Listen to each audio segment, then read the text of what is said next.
is supposed to monitor or have oversight functions over this, sir? The one who should be monitoring yung implementing agency.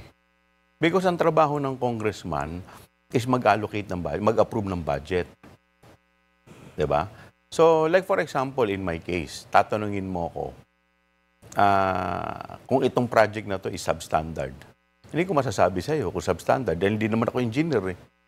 I do not know kung ano yung kapal dapat ng bakal niyan. But you can try to find out, can Yes. you? Because Tama that's ka. exactly what Congressman Leviste did. Yes. Ang ginawa po niya, kakaupo lang po niya, nagrenta ata siya ng mga truck, may chinek siya na lugar somewhere in his district in Batangas, chinek po niya yung sheet piles.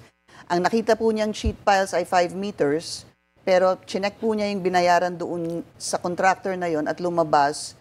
Ang binayaran is supposed to be 15 meters, pero ang ginamit po na sheet pile is 5 meters. 5 meters. He did it. I mean, that's probably something you guys can do as well, Yes, right? tama naman. Tama naman din yung ginawa niya. But looking back, but sinasabi ko kasi kung ano yung trabaho talaga ng mga congressman, di ba?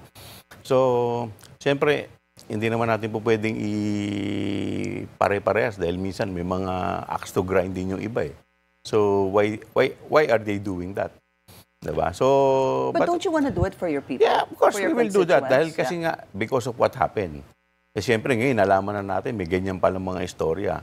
Ang nagiging problema ngayon, ang tingin ko kasi, the program itself, yung flood control, wala namang problema. Ang problema, pagka ginose mo, or nag-substandard ka. Or, Diba? kontratista yung kapamilya mo. Kontratista O yung ikaw. kapamilya mo, or Okay. ikaw mismo. Diba? So, yun ang problema.